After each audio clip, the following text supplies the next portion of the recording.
আসসালামু আলাইকুম। আশা করি আপনারা সবাই ভালো আছেন।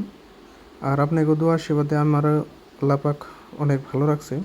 তো আজকে আরেকটা নতুন ভিডিও নিয়ে এলাম। তো আশা করি আপনারা ভিডিওটা স্কিপ না করে শেষ তুরি দেখবেন। আর ভিডিওর আজকে সাবজেক্টটা হলো নারকেল, অর্থাৎ নারিকেলের ডাবের পানি। তো মূলত নারিকেলের ডাবের পানি আমাদের বাসায় 2-3টা নারকেল গাছ আছে। আর ওই 2-3টা নারকেল গাছে কিন্তু প্রচুর পরিমাণে নারকেল ধরে। তো ওন থেকে আমি একটা ডাব পাইরে নিয়ে এলাম আজকে, মূলত পানি খাওয়ার জন্যে। আর এটা আমি মাঝে মধ্যে খাইয়ে থাকি কী জন্যে, নারিকেলের ডাবের পানির কিছু উপকারিতা আছে। তো ওই জন্যে মূলত আমি মাঝে মধ্যে খাইয়ে থাকি।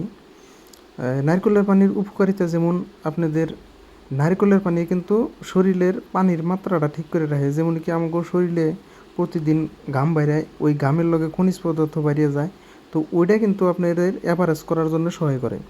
আর দ্বিতীয় কথা হলো, নারকেলের পানি কিন্তু আপনাদের নিয়মিতভাবে যদি খায় থাকেন, হজম শক্তিটা কিন্তু বৃদ্ধি করে।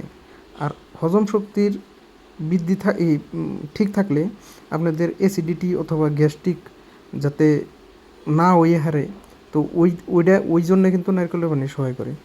আর তৃতীয় কথা হলো, যেমন কি আপনাদের কিডনিতে কিছু মানে পাথর হয়।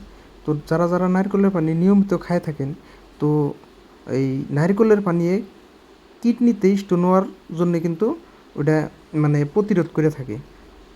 নিয়মিত নারকেলের পানি খাইলে তো কিডনিতে স্টোন হওয়ার চান্সটা খুব কম থাকে। আর নারকেলের পানিয়ে আপনাদের জাগো ব্লাড প্রেশার অর্থাৎ হাই আছে, তো ব্লাড প্রেশার হাই যাতে না হয়, নারকেলের পানি নিয়মিত খেলে কিন্তু ওই বস্তুটা কন্ট্রোল হয়ে থাকে। বিপিটা, ব্লাড প্রেশার হাইটা কন্ট্রোল হয়ে থাকে। আর ছালের উজ্জ্বলতাটা বাইরে থাকে। গতিকে আপনারা নিয়মিত নারকেলের পানি খাওয়ার জন্য চেষ্টা করবেন। আর আশা করি আপনারা আমার চ্যানেলটা সাবস্ক্রাইব করে রাখবেন। আর আমি যেহেতু প্রতিনিয়ত ভিডিও দেওয়ার জন্য চেষ্টা করি, গতিকে আমার ভিডিওগুলি আপনারা স্কিপ না করে শেষ তরি দেখার জন্য চেষ্টা করবেন। তো আজকের ভিডিও এইখানেতে সমাপ্ত করছি। খুদা হাফিজ।